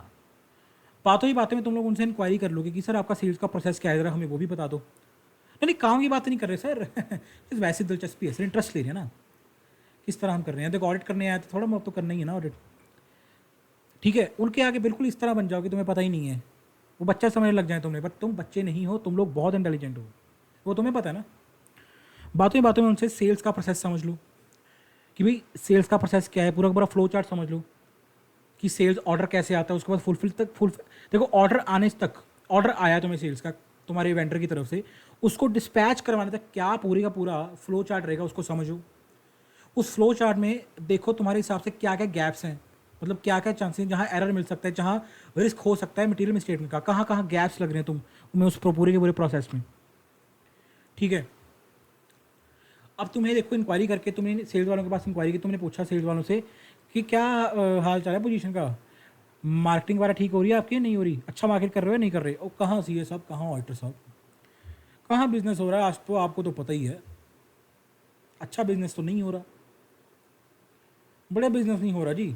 आपको सच्ची बात बताऊँ, कोई मार्केटिंग वगैरह नहीं हम खर्च करते इतना, क्या करें मार्केटिंग करके, कोई परचेज नहीं कर रहा प्रोडक्ट आज की डेट में।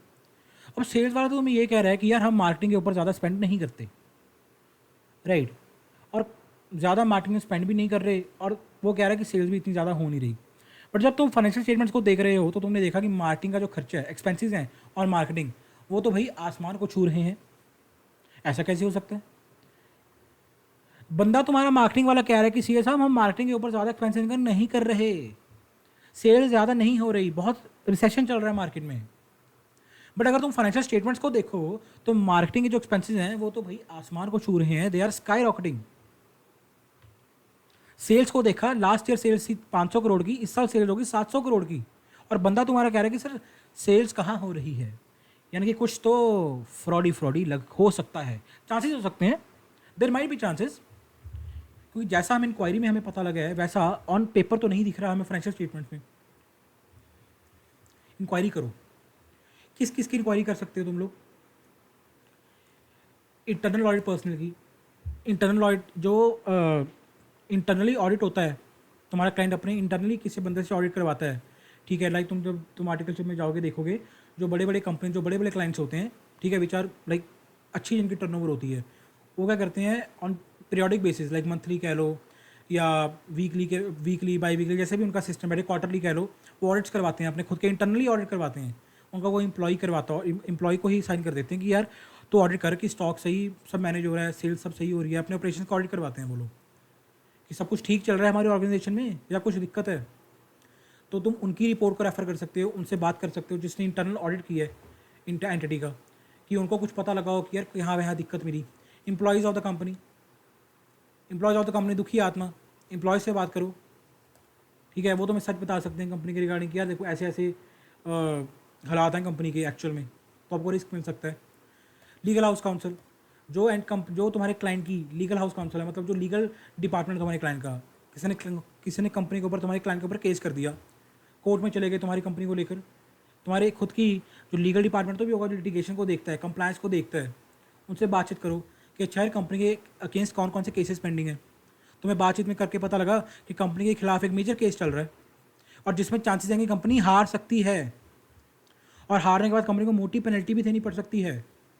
और तुमने जब फाइनेंशियल स्टेटमेंट्स को देखा, जब तुमने देखा, मेरी ध्यान से एग्जांपल देना, बहुत अच्छे एग्जांपल दे रहा हूँ, तुम्हें बातों ही बातों में पता लगा लीगल काउंसिल से कि भाई कंपनी के अगेंस्ट एक बहुत मोटा केस चल रहा है, एक अच्छा खासा केस चल रहा है और कंपनी के हारने के चांसेस उसमें ज़्यादा हैं।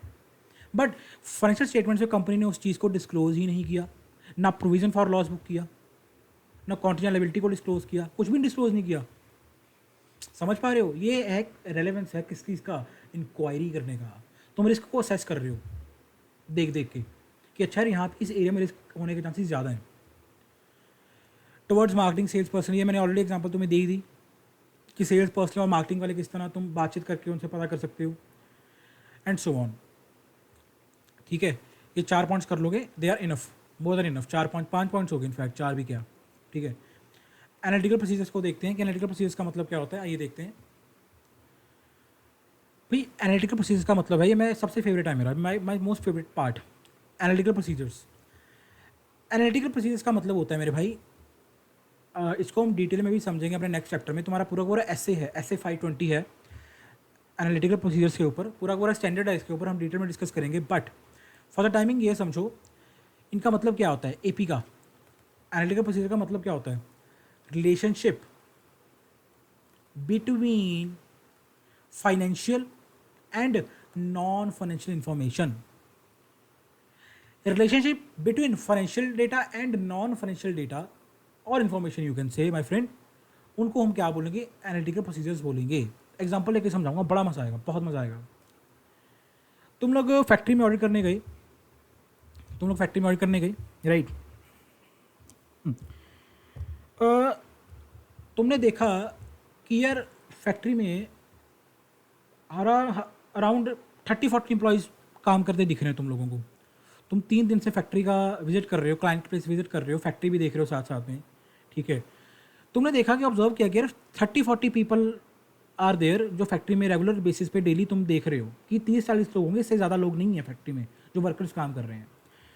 बट वहीं जब तुमने फाइनेंशियल स्टेटमेंट्स को ओपन किया और पेरोल रिपोर्ट को ओपन किया, सैलरीज की रिपोर्ट, वेजेस की रिपोर्ट को ओपन किया, आई मीन टू से, तुम्हें पता लगा, तुमने देखा कि यार वेजेस तो 150 और यू कैन से 100, चलो 100 लगा लो, ज़्यादा हो जाएगा, 100 तो और 150 तो 100 वर्कर्स की बुक कर रहे हैं, कि 100 वर्कर्स की वेजेस बुक कर रहे हैं, तो 150 एम्प्लॉयज़ की सैलरीज बुक कर रहे हैं, तो तुम्हें थोड़ा शक नहीं होगा? नो डाउट तुम जब चेक करोगे, बिल्कुल चेक करोगे डिटेल में, प्रॉपर वेरीफाई करोगे, सैलरीज को देखोगे एंड ऑल प्रोसीजर लगाओगे अपने पेरोल के ऊपर। But as an overall view तुम देखो 2 दिन तुम्हें हुए हैं ऑडिट करते हुए, तो तुम फैक्ट्री का विजिट भी कर रहे हो, तुम लोगों ने ऑब्जर्व किया कि यार देखो जब हम फैक्ट्री में जाते हैं तो 30-40 से ज़्यादा बंदे हमें नहीं दिखते। पागल बंदे थोड़ी हैं भाई, इतना तो हमें नॉलेज है कितने बंदे काम कर रहे हैं, अंदाजा ओवरऑल अप्रॉक्सीमेटली 30-40 बंदे काम कर रहे हैं, इससे ज़्यादा बंदे नहीं है तो 40 हैं, मैक्स 40 हो सकते हैं, तो हमें हमारी ऑब्जर्वेशन है, हमें देखा। बट जब हम रिपोर्ट को देख रहे हैं, डेटा को देख रहे हैं, फाइनेंशियल इन्फॉर्मेशन को देख रहे हैं, फिर उसमें तो 100 वर्कर्स की वेजेस बुक हो रही हैं, तो इसमें कुछ झोल हो सकता है, कुछ तो फ्रॉडी हो सकता है, माइट भी। तुम्हें रिस्क असेस कर रहे हो ना तुम लोग, तुम्हें रिस्क लग रहा है। देखो फाइनेंशियल डेटा क्या हो गया, जो पेरोल की रिपोर्ट है, जो तुम एनालाइज करोगे सैलरीज और वेजेस को रिपोर्ट में। नॉन फाइनेंशियल इन्फॉर्मेशन क्या हो गया, तुम्हारे दिमाग ने प्रोसेस किया क्या 30-40 बंदे हैं, इससे ज़्यादा बंदे काम नहीं कर रहे। Both financial and non financial information होगा, मतलब ये भी हो सकता है कि भाई 30 बंदे एक्चुअल में काम कर रहे हैं, 40 बंदे क्या पता बाकी बंदों की सैलरी क्या हो, डमी एम्प्लॉयज़ बुक किए हों, फेक एम्प्लॉयज़ हों, मतलब एम्प्लॉय काम ही नहीं कर रहा, एक्चुअल में एम्प्लॉय एग्जिस्ट ही नहीं करता वो, बट उसका खर्चा बुक किया हुआ है, डमी एम्प्लॉयज़ हो सकते हैं, राइट। अच्छा एक और एग्जांपल देता हूँ, बड़ी अच्छी एग्जांपल दूंगा। तुम लोग वही ऑडिट करने गए फैक्ट्री पे, जब तुम ऑडिट करने गए, फैक्ट्री छोड़ो तुम लोग, तुम क्लाइंट, हाँ चलो फैक्ट्री लगा लो, तुम ऑडिट करने गए क्लाइंट के, ठीक है, तुम गए, जो बाहर सिक्योरिटी गार्ड बैठे हैं वो बड़ा लाइक ओल्ड अंकल थे, काफ़ी ओल्ड एज हो गए थे, लाइक 55 ईयर्स के लग रहे थे वो देखने से। तो तुमने उनसे पूछा कि चचा नमस्ते। नमस्ते बेटा। चचा गर्मी बहुत हो गई है, पर कितना कमा लेते हैं फिर भी आप? इस उम्र में गर्मी में काम करना तो बहुत मुश्किल है चाचा। हमदर्दी है हमें आपसे, बट वैसे कितना कमा लेते हो चाचा? कमाना क्या है बेटा, क्या कमाना है? अरे यही बच कुछ के बस 15,000 रुपये की तनख्वाह है। तो अरे बेटा तुम लोग क्यों गर्मी में खड़े हो बेटा, तुम लोग तो अंदर एसी में जाकर बैठ जाओ। अब चचा तो कह रहे हैं कि उनकी जो सैलरी है, तनख्वाह है, वो कितनी है? मंथली 15,000 की इनकम है। बट तुमने चचा के हाथों में एक 50-60 हज़ार की घड़ी को पहने हुए देखा। ओ माय गॉड, या चाचा के हिसाब से तो भाई उनकी जो सैलरी है वो 15,000 है। बट तुम्हारे कल को आर्टिकल या तुम्हारे जूनियर ने देखा कि सर देखिए चचा तो 50,000 की घड़ी पहन रहे हैं हाथ में, तो मैं शक नहीं होगा तुम्हें कि यार बंदे की सैलरी 15,000 है, उस बंदे ने पूरा का पूरा घर चलाना है 15,000 में। जिस बंदे ने 15,000 में पूरा पूरा घर चलाना है, पूरा पूरा अपनी फैमिली को मैनेज करना है, वो बंदा 50,000 60,000 तक की घड़ी को अफोर्ड कैसे कर पा रहा है? नो डाउट कर सकते, मैं नहीं कहता, मैं किसी के बंदे को वो नहीं कह रहा, बट स्टिल एक लॉजिकल कॉमन सेंस अप्लाई करो अपने मन में। एक शक होगा तुम लोगों को। एक और एग्जांपल लेता हूँ, तुम्हारी स्टडी मैट में दी हुई है ये वाली एग्जांपल, बड़ी अच्छी एग्जांपल लगती है मेरे को। Sales and square footage of selling price. भाई तुम लोगों ने देखा कि सेल्स तो है बंदे की 200 करोड़ की, लाखों तो लाखों यूनिट्स सेल हो रही हैं मंथली या क्वार्टरली, हाफ ईयरली। बट तुमने देखा कि वेयर हाउस कहाँ पे है जहाँ पे आप अपने स्टॉक को स्टोर करते हो? गोडाउन कहाँ पे है? वेयर हाउस कहाँ पे है? छोटा सा वेयर हाउस। स्क्वायर फुटेज को देखा कि छोटा सा वेयर हाउस है, इतना सा वेयर हाउस है, इसकी उतनी डायमेंशंस नहीं है, पर माल इतना ज़्यादा बेच रहे हैं, 200 करोड़ की सेल कर रहे हैं। तो क्या इतने से गोडाउन में ये 200 करोड़ का स्टॉक आ पा रहा है? दिमाग से सोचो कि सेल्स का जो वॉल्यूम है वो तो बहुत ज़्यादा है, volume of good sold, but जहाँ पे वो स्टोर हो रहा है, वेयर हाउस है, उसकी स्क्वायर फुटेज बहुत कम है। Square footage of selling space जहाँ से वो बेच रहे हैं माल। तो ये क्या होते हैं, कुछ तरह के एनालिटिकल प्रोसीजर्स हैं जो तुम लोग लगाते हो as a part of a risk assessment. I hope तुम लोगों को समझ आया होगा रिस्क असेसमेंट का मतलब भी। रेशियोज एंड ट्रेंड्स हैं, रेशियोज को एनालाइज करोगे, ट्रेंड्स को देखोगे। अनयूजुअल अनएक्सपेक्टेड रिलेशनशिप, अब देखो चच्चा वाली तुम्हें बात बताई मैंने, क्या थी ये? इतना की लॉजिकल अनयूजुअल बात थी, अनएक्सपेक्टेड सा रिलेशनशिप तुम्हें बना दिया। उनकी सैलरी से उनकी घड़ी का रिलेशनशिप बना दिया, एक तरह का अनएक्सपेक्टेड रिलेशनशिप नहीं है तो और क्या है? एंड एक और चीज़, जो एनालिटिकल प्रोसीजर्स होते हैं वो तुम्हें एक ब्रॉड इनिशियल इंडिकेशन देते हैं रिस्क की। मतलब चच्चा ने घड़ी पहनी हुई है और उनकी तनख्वाह 15,000 है, तुम्हें सिर्फ इंडिकेशन दे रहा है कि मेरे भाई अच्छी तरह एक बार थोड़ा ना देख लो चच्चा के एंगल को, कुछ रिस्क हो सकता है, क्या पता कुछ और ही दाल में काला चल रहा हो, फ्रॉड चल रहा हो।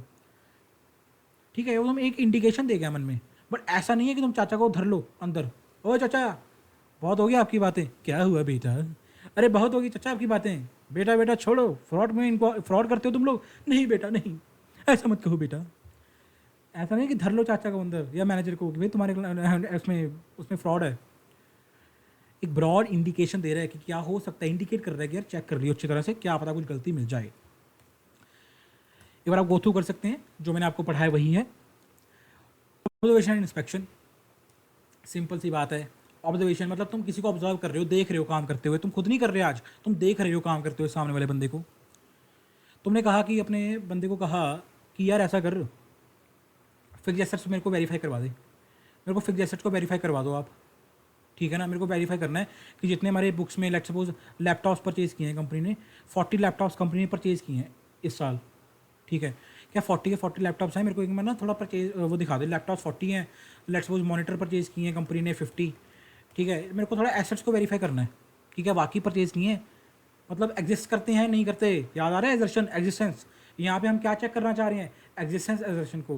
क्या वाकई लैपटॉप है कंपनी के पास? क्या वाकई कंपनी ने 50 मॉनिटर्स परचेज किए हैं या नहीं किए? कूल। अब तुमने देखा, ऑब्जर्व किया, अब ऑब्वियसली तुम थोड़ी करोगे जाके इन्वेंट्री काउंट 1 2 3 4 5 50 तक, या 1 लैपटॉप 2 लैपटॉप 40 लैपटॉप, भाई तुम थोड़ी करोगे भाई। तुम क्या हो? ऑडिटर हो। कोई स्टाफ जो है तुम्हारे क्लाइंट का, वो तुम्हें करके दिखाएगा, इन्वेंट्री तुम्हें फिक्स एसेट्स को वेरीफाई करवाने में हेल्प करेगा। तुम ऑब्जर्व कर रहे हो उनको, तुम ऑब्जर्व करते करते थोड़ी इसमें वो लगी, बातें ठीक नहीं लगी, उसके हाव भाव ठीक नहीं लगे, ठीक है? तो वो तुम चीज़ चेक देख सकते हो। लाइक 40 लैपटॉप्स थे, ठीक है, वो बंदे ने कहा कि सर देखो जी 10 लैपटॉप आपको वेरीफाई करवा दिए, बहुत है सर, सारे थोड़ी करेंगे सर। और सर भरोसा रखो सर, 10 लैपटॉप वेरीफाई करवा तो दिए आपको, 40 लैपटॉप थोड़ी वेरीफाई करवाएंगे आपको। नहीं नहीं यार, मेरे को करना है 40 लैपटॉप, मर्जी है सर आपकी। सर अगले लंच टाइम हो रहा है, मैं कल आता हूँ। तो मैं थोड़ा उसके हाव भाव जो है वो गलत लगे, थोड़े लगे कि यार ये बंदा क्यों बहाने मार रहा है, क्यों मेरे को पूरे के पूरे लैपटॉप वेरीफाई नहीं करवा रहा। क्या पता दाल में कुछ काला हो या पूरी की पूरी दाल ही काली हो। इंस्पेक्शन का मतलब क्या होता है भाई, जो डॉक्यूमेंट्स हैं, जो रिपोर्ट्स हैं, तुम उनको इंस्पेक्ट कर रहे हो, चेक कर रहे हो, पन्ने पलटाना, एनालाइज करना उन पन्नों में क्या लिखा है। तुमने कहा कि मेरे को स्टॉक ऑडिट की रिपोर्ट दे दो। लाइक तुमने देखा कि तुम्हारा जो क्लाइंट है वो क्वार्टरली बेसिस पर अपना जो स्टॉक है उसको वेरीफाई करवाता है किसी इंटरनल एम्प्लॉय से। वो खुद अपने इंटरनली भी एक ऑडिट रिपोर्ट बनाते हैं स्टॉक की, कि हमारे पास जितना बुक्स में स्टॉक आ रहा है एज ऑन अ डेट, क्या उतना हमारे पास वेयर हाउस में पड़ा है, नहीं पड़ा, राइट। तुमने स्टॉक की रिपोर्ट मंगवा ली, लेट्स सपोज, ठीक है। तुमने स्टॉक की रिपोर्ट में देखा कि कुछ गलतियाँ मिली हैं, लाइक इतना स्टॉक मिसिंग पाया गया, मतलब बुक्स में तो आ रहा है, बुक्स में आ रहा है, बट एक्चुअल में जब देखा तो मिसिंग था, है ही नहीं, स्टॉक एक्चुअल में है ही नहीं गोडाउन में, और उसकी रिपोर्ट के ऊपर कोई एक्शन ही नहीं लिया गया अब तक। तो तुम इस तरह के कुछ डॉक्यूमेंट्स को इंस्पेक्ट करो, तुम लोग रिपोर्ट्स को देखो which are prepared by management, documents को देखो, एंटिटी के ऑपरेशन को वो करो, ऑब्जर्व करो। जैसे मैं तुम्हें बताया कि फिक्स एसेट को वेरीफाई करवा रहा हूँ, उसके ऑपरेशन को एंटिटी के ऑपरेशन को ऑब्जर्व करो, ठीक है। एंटिटी की प्रेमिसेस और प्लांट फैसिलिटीज़, मतलब फैक्ट्री को विजिट करो। डे 1 से एग्जांपल मैं दे रहा हूँ फैक्ट्री वाली। तो आई होप तुम लोगों को समझ आया होगा कि भाई हम रिस्क असेसमेंट को कैसे कर सकते हैं। बहुत सिंपल है भाई, कैसे कर सकते हो तुम लोग रिस्क असेसमेंट? अरे बहुत ईजी है सर, इंक्वायरी करेंगे, अपन इंक्वायरी करेगा, इंक्वायरी के साथ साथ हम चच्चा को भी देखेगा, एनालिटिकल प्रोसीजर लगाएगा दूसरा, यानी कि तीसरा सर चच्चा को भी देख लिया, इंक्वायरी भी कर ली, अब अपन करेगा ऑब्जर्व। अपन बैठेगा, अपन ने बहुत काम कर लिया, अब अपन बैठेगा और ऑब्जर्व करेगा, बस ऐसे बैठ के, अरे कर मैं ऑब्जर्व कर रहा हूँ, मैं नहीं कुछ करूँगा, ऑब्जर्व करेगा एंड साथ साथ थोड़ा इंस्पेक्शन भी करेगा। आई होप गाइस तुम लोगों को ये चारों के चारों पॉइंट्स समझ आए होंगे। 3 पॉइंट्स हैं बट अंदर पॉइंट्स 4 है बेसिकली। कूल। आई होप तुम लोगों को रिस्क असेसमेंट का मतलब समझ आया होगा और तुम्हें क्लास भी मज़ा आया होगा पढ़ने में। ठीक है गाइस, आज की वीडियो में यहीं पॉज करता हूँ, राइट। जो मैंने पढ़ाया उसको एक बार प्लीज़ गाइस अच्छी तरह लगा लेना, लैग बिल्कुल मत करना क्लासेस में। सब्सक्राइब कर दो यार, मैं देख रहा हूँ तुम मेरी वीडियो देख रहे हो, you are watching my classes but you are not subscribing, why? Please tell me reason, you are watching and not subscribing, why you are doing this यार? प्लीज़ सब्सक्राइब भी कर देना एंड रिवाइज भी कर लेना जो पढ़ाया तुम लोगों को, because it's a very typical chapter. मैं लाइक समझ सकता हूँ तुम्हें ये चैप्टर शायद मुश्किल भी लग रहा हो, बिकॉज मेरे को भी जब मैंने अपने इंटर के टाइम पे ये चैप्टर पढ़ा था, मेरे को भी काफ़ी डिफिकल्ट लगा था ये चैप्टर ग्रास्प करने के लिए। बिकॉज पता होता क्या है, देखो तुम लोग अभी आर्टिकलशिप में नहीं गए, तुम लोगों ने भी प्रैक्टिकली कुछ नहीं होते देखा। जब तुम आर्टिकलशिप में जाओगे तो तुम बेटर लिंक कर पाओगे। हालांकि मैं अपनी पूरी कोशिश करता हूँ तुम लोगों को मैं विजुअलाइज करवा सकूँ हर एक चीज़ को प्रैक्टिकली, बट सिर्फ तुम्हारा भी साथ चाहिए। जो पढ़ाता हूँ उसको रिवाइज कर लिया करो सेम डे। ठीक है गाइस, मिलते हैं यहाँ पर नेक्स्ट वीडियो में। लाइक कर देना, थम्स अप दे देना अपने इस बड़े भाई के लिए अगर वीडियो अच्छी लगे हो तो। Bye bye guys, #learn with CA Piyush. मिलते हैं नेक्स्ट वीडियो में, बाय बाय अगेन।